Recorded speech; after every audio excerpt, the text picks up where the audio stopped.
tell them turn it up till they can't no more. Let's get this thing shaking like a disco ball. This is your last one and a courtesy call. Hey, yeah, here comes the danger up in this club.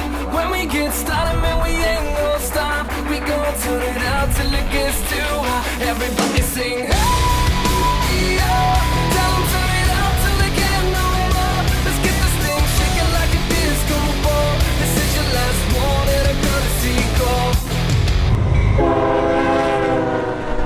With the explosion of the AC traction market in the 90s, most railroads were quick to put in their orders. However, some, such as CSX, Norfolk Southern, Canadian National, and a new merger road, the Burlington Northern Santa Fe, were not quite trustful yet of this new gizmo called AC power traction. CSX, although more familiar with the AC traction engines, such as the ever-popular CW44ACs and the SD70 Max, the majority of the roster was still very much DC-heavy engines, such as the Dash 8s and early Dash 9s, SD40s, 50s, 60s, the Dash 7s and the U30C, and, well, how could I forget?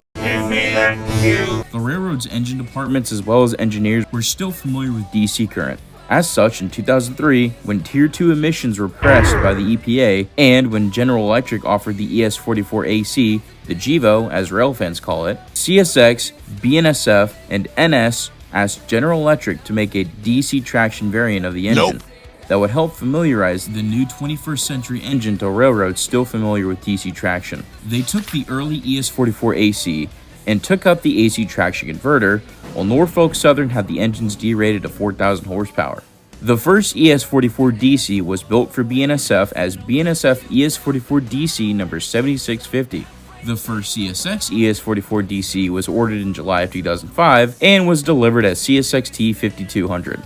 The railroad would order 302 units in total, rostered as CSX 5200 to 5501. And would begin their lives hauling everything and anything from military trains to power moves. In the very early days, CSX had such a bad power shortage that they took delivery of some ES40DCs without paint. And in the late 2000s to early 2010s, the ES44DCs would be derated to 4,000 horsepower, similar to the Norfolk Southern's ES40DCs to reduce engine stress and increase time over expensive overhaul periods. The ES40DCs have become CSX's most reliable engine over the years, and that's a fact. These engines, along with the SD40s, have remained in continuous service for over 20 years, and CSX isn't alone. On Norfolk Southern and BNSF, these engines have put millions of miles behind them, and yet they still continue to keep rolling. However, as of the making of this video, Norfolk Southern has begun to send its fleet of worn-out, tired ES40DCs for rebuild into AC traction.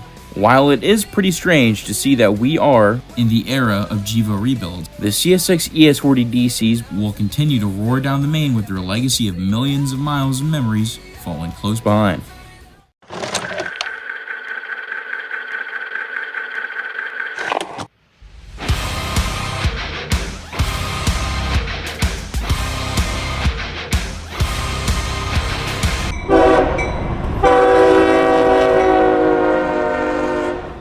The CSX ES40DCs are powered by the turbocharged GE GEVO-12 engine with 4,400 horsepower, with a Born stroke cycle of 9.08 by 12.6 and a 4-stroke 12-cylinder configuration.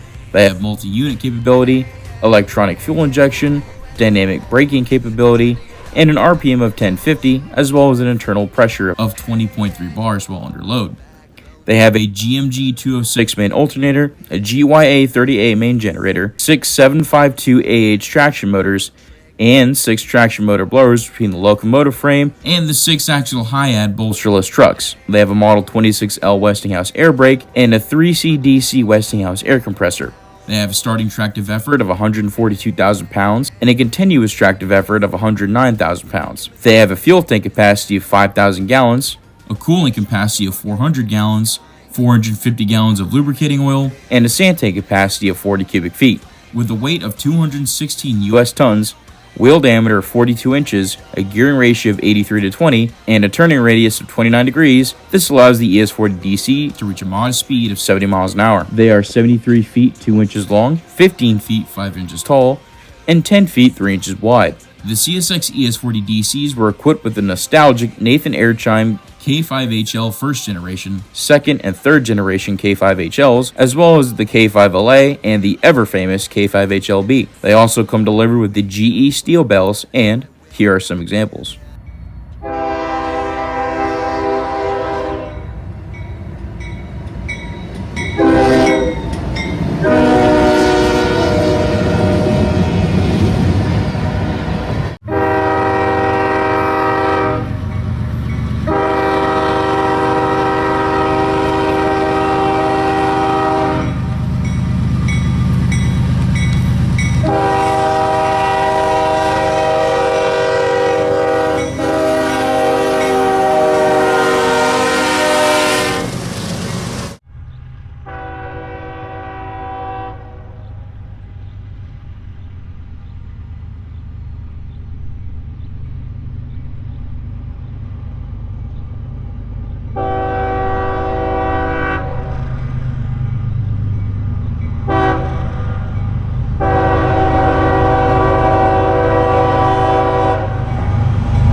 The ES stands for Evolution Series, 40 for the 4,000 horsepower, and DC for the direct current traction motors.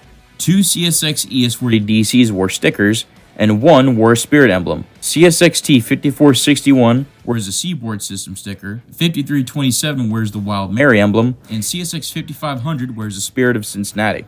Several CSX ES40DCs have been involved in various wrecks, with the most recent and tragic being in 2024 with a head-on incident in Folkestone, Georgia, involving CSX T5402.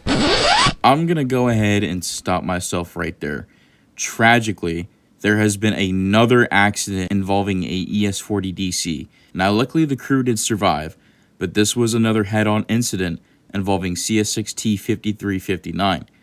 This locomotive is probably going to be scrapped and already probably has by the time this video releases. The DC GEVOs have also recently been seen being repainted into a fresh YN3 as CSX got rid of the YN3C modifications to the early 2000s paint scheme, and CSX T5216 receiving a, let's just say, botched paint job. While rail fans young and old may just see another GEVO variant, these engines hold a special place in some hearts, including myself, as I grew up seeing and hearing these old GEVOs since I can remember my first train. There's only one word that comes to several people's minds when they see or hear that classic first generation K5HL, those low number boards, and that faded yellow, and that is nostalgia for a simpler time. As these engines approach 30 years old, it is no short miracle that they continue to set the standard just as they have back in the early 2000s, paving the way for GE's well-known reliability. Thanks for watching, and as always, stay safe out there on the hot iron.